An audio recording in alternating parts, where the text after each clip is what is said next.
Waycross presents an election forum for Issue 19, proposed tax levy for the Winton Woods City School District. When voters go to the polls on November 3rd, they will be asked to consider the following. An additional tax for the benefit of the Winton Woods City School District for the purpose of current operating expenses at a rate not exceeding 6 95/100ths mils for each $1 valuation, which amounts to 69 5/10 cents for each $100 of valuation for a continuing period of time, commencing in 2020, first due in calendar year 2021.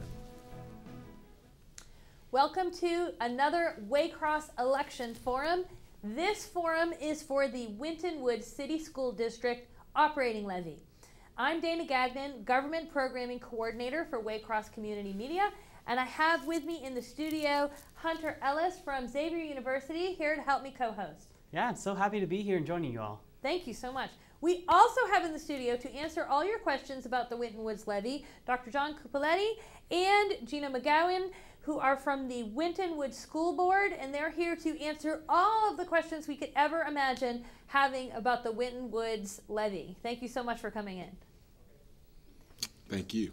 Now, we are going to start in just a minute with an opening statement, but first, if you are watching this program live on September 30th, you can participate. You can email me your questions in the studio right here to this iPad, and I will get them and be able to ask your questions right here, find out your answers before you vote on Election Day.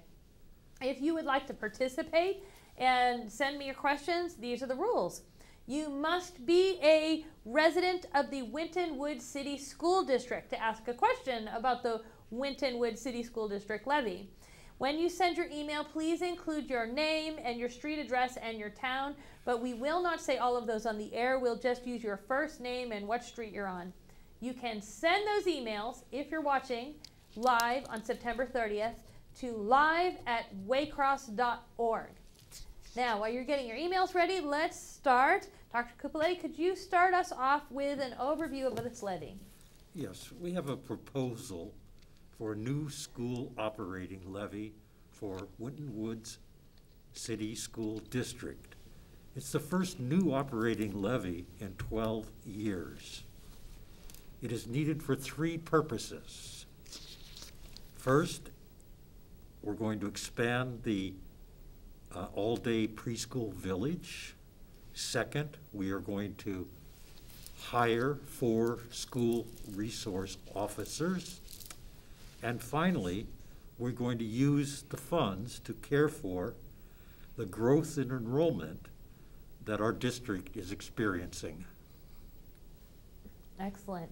Actually, before we get any further, you talked about a lot of things. We're going to hit those again, I think. Yes, ma'am. That's a quick overview. You mentioned growth and enrollment. And Gina, can you tell us a little bit about that growth? Absolutely, absolutely. It's not the same district it was a little while ago. It really isn't. It really isn't. And I know from a previous conversation we had, we talked about the growth that has happened in Forest Park and Green Hills and Springfield Township. And it has enabled us to bring in a lot more students, obviously.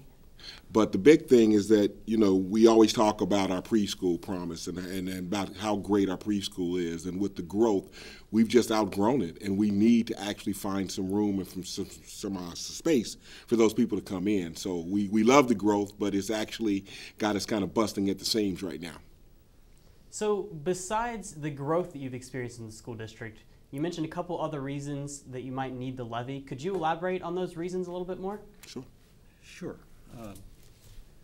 The district would like to expand the preschool village. We've already started to expand it to all day, or we'd like to expand it to all day. And this will have some people going all day, some people going part of a day. The advantage of the full day for a family is that both parents will be able to work and have their children in a safe environment, and they will be growing socially and academically in the classroom with students of similar age and with experienced teachers. So there's benefits to this, not just for the students in the academic way. It's really an entire family project. Well, it's more than that. You know, the pandemic has caused an economic disaster, and for parents who have to stay home to watch their children and cannot work, it's an economic disaster for the families.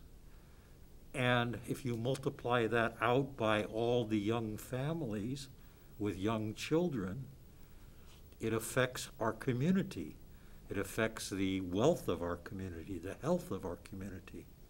And so, yes, there are many aspects which are extremely important for expanding our preschool village. And how much is this levy asking for? So the levy is asking for about $3.2 million. Breaking it down to a family, it's about $20 per month for a family that lives in a $100,000 home. To break down what $20 a month is, I looked up what I paid for a gallon of milk and a loaf of bread each week. That's more than $5 a week. That's more than $20 a month. So if you can afford a extra half gallon of milk and a loaf of wheat bread, you won't feel much pain in paying this extra $20 per month. And as we look at that, I think some folks will be asking us, how is this different from we saw a building levy, and how is building levies and operating levies different? How long has it been since we've had that? Can you talk a little bit about that?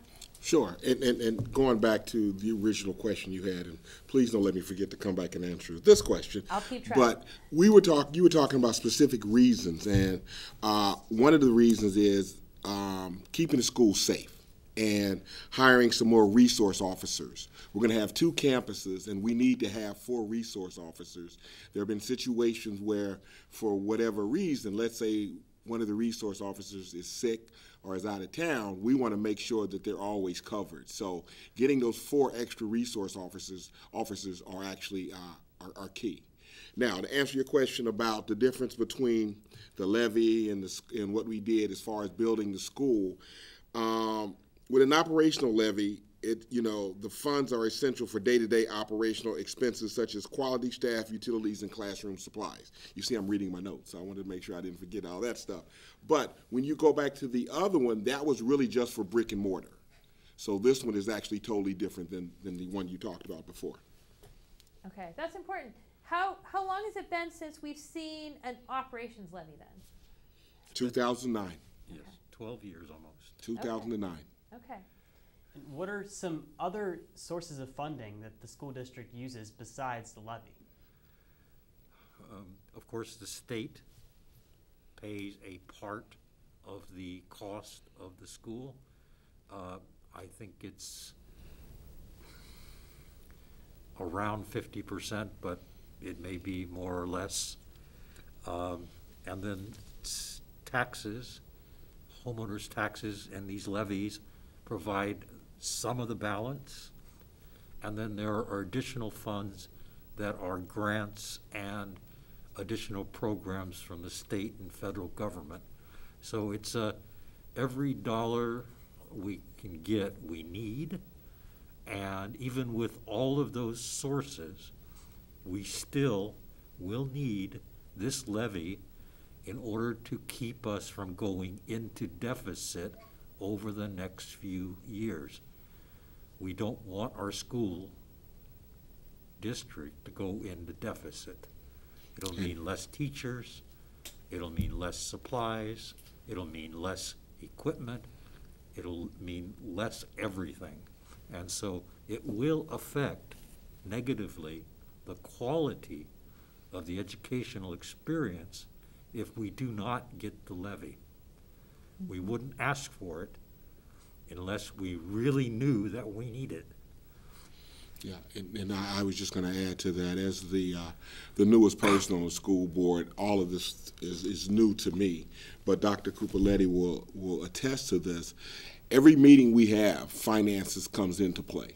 And I'm so impressed with the administration, with the people that work at the Winton Woods City School District, because they are counting every last penny. This is absolutely, absolutely necessary. And if you really want to get into all the details about actually where all the money is going, we do have ways of getting that information out to the public. I think that's good to know, because we're going to cover a few questions. If folks are watching this live on September 30th and they have a question they want to email in right now, there's still time to send something to live@waycross.org, and it will show up here on my iPad, and I will be able to ask the board members for you. But there'll be a lot of questions people have that we won't get to. Sure. So where can they go to find more information? Well, we have a monthly public school board meeting. We had our last one on Monday. The dates are listed on the Winton Woods website, and those are open to the public. And they're also televised by Waycross, and they can watch them. I think it happens the same night, is that right? Right now, we're actually streaming them live to make sure they're accessible to everyone who cannot attend for social distancing. Right, and so we have it. Traditionally, we're recording them, so either Right, way. but we have it on Waycross Media on the night of the meeting, as well as the meetings are open to the public. And all of our meetings that we have as a board are public meetings, which means that we don't have backroom deals, which means that everything we do is available for inspection, and the public can see what we do. I'm glad you brought that up, because we don't always hit that on questions. We focus really on the levy, but the transparency of the board is something I think that voters also need to see. So I will just repeat that you can see all of the Winton Woods school board meetings. If you go to waycross.tv, you can just click on the Winton Woods logo and you'll see all of the school board meetings. You'll also see the football games and the other things we've recorded for the district. But you'll find all those school board meetings, and you can see how the discussion went and how decisions are being made and all kinds of things that we won't have time to talk about right here in the studio. And since you brought up about the budget is always given in summary form by our treasurer at the meeting, as well as all of our investments and other things. So that's absolutely available to the public. I think that's really relevant when we're looking at a levy. I think that's something that voters will want to know is available. Sure. Not all voters will want to go look, but just knowing that it's available and that it's not shuffled underneath something somewhere is a certain level of security that you have as a voter. And I think that that helps a lot. You mentioned that the state is one of the sources of funding, and I think a lot of people feel that the state is enough to fund public education, but the state does not fund enough to cover all the other kind of programs from what I have learned. So is there a way you can explain a little bit how much the funding from the state would actually cover and why so many more sources are needed? I believe that the amount covered by the state is around 50%, might be a little bit more. That is set by the legislature. Okay. Now, this is not, of course, what the courts had said they should do, is fund it only on property taxes and the state, but the state government has not gotten around to following what the courts suggested about 12 years ago, I think, 20 years ago. So we're stuck in a situation where we need to turn to our community to the district residents and ask for a small amount of money in order to keep our programs going and keep us from going in deficit. So in the interest of all the members of the community, we're wondering why the levy is important for maybe families who have kids in parochial schools, or if maybe families don't even have kids in the district at all. Can you give us a reason why this levy is important? Yeah, so if you don't have children in school, as old people like me no longer have children in school, I see it as a community responsibility that I have to the families and children who live around me. I could say I will not pay my taxes, whether they're to the federal government or the state government or to the local government, and then I would know that I was not contributing my fair share. And so it's very important that we all contribute our fair share. And not only that, when you're looking at buying a house in an area, one of the first things you're going to look at is the school district. So we want to make sure that we stay solvent, that we have a school district that we can all be proud of. So whether or not you have children in that school district, if you are ever looking at selling your house or buying a house within the district, it just makes good sense to do it.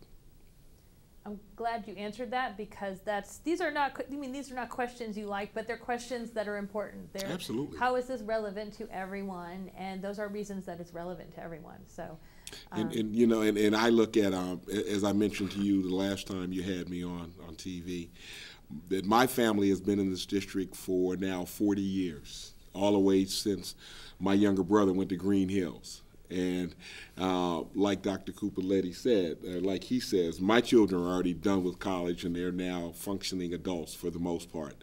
And but I want to make sure that the house that I bought, that was my mom and dad's old house, is still worth something. So you want to make sure that that the school district and that the area stays a nice place, and a nice place that people want to come into. Yeah, good point. So. Go ahead. Yeah, might I add one thing? Absolutely. Okay. My son went to Winton Woods schools. He graduated, he went to college, he got a PhD, he's now a professor. The Winton Woods School District invested in my son. The community invested in my son. And so for me, it is my responsibility to pay back that investment, whether it's paying my taxes or being a school board member. So we all have responsibility to our community in one way or another. So what will you foresee happening if the levy does pass? And on the flip side of that, what do you think will happen if the levy doesn't pass? Okay, so we have had studies looking at year by year costs projections and income projections. And what we will see is that at some point in the very near future, the cost will exceed the income. And so what we need to do as good stewards of the school district is to make sure that we remain solvent, just like any organization or company or family has to do. So we've covered we've covered a lot already in this short amount of time here.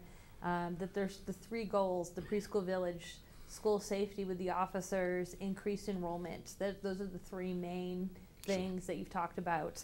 Before we get to the end of the program, is there any last ideas or comments that you guys would like to leave for the viewers, for the voters, to make sure they have in their minds when they go to the polls? I'll start off with it. I think it's extremely important that you know as much as you possibly can about the levy, why we need it, where it's going, and things like that. And you can get all that information from online, within the school district, or reaching out to our superintendent, reaching out to the board members. But as Dr. Cupoletti was talking about what would happen if we don't get it, we just had a beautiful graph at our last meeting, and it actually showed that if we get it, how we can make sure our expenses stay stable and we'll be fine going forward. But if we don't, then we're going to be in trouble in a few years. So that type of information, that we're going to be very transparent. We'll get that out to you. Whatever questions anybody had, we will answer those as well as we can. But like I said, you should always go online first, but feel free to reach out to the superintendent or reach out to the individual board members. Yeah. Before I joined the school board, I made a visit to the superintendent, and we came here actually, and we talked about the need for new buildings. As I happen to be an educator, I was a professor for almost 40 years, and I had an opportunity to delve into the instructional programs that the district was doing. And they are really on the cutting edge. Our students are being taught in ways that they can interact together to accomplish goals. They are being taught by very good teachers. They have the very best, or maybe not the best, but they have sufficient electronic resources. It'll even be better when we move into the new schools. And I find the school district to be really doing an excellent job in caring for the educational needs of our students, in providing enrichment in music, in sports, and the kinds of things that make for well-rounded citizens. So I think supporting the school is money well spent. I want to thank you for taking time to summarize it now, but also for coming into the studio. We've tried to spread ourselves out and keep this as a socially distant setup, which is a little different than what we usually do. But we just think it's really, really important to make sure that voters have a chance to hear these details and ask questions when they need to. If you've been watching this program and you feel like you need more details than what we've been able to cover, wintonwoods.org is the school district's website, and there's information about the levy, contact information for school board and superintendent. Everyone you might want to ask a question, you can contact through that site. And I want to thank you for watching, as well as thanking our guests in the studio, because that means you want to be an informed voter this year when you go and vote your ballot. If you need more information before you vote in the upcoming election, you can watch all of our election forums on our website, www.waycross.tv. You can also go to the Hamilton County Board of Elections website to make sure you are registered before October 5th. That's the registration deadline. You can also look at a sample ballot so you know what you're voting on and find out where your precinct voting location is. Vote on November 3rd.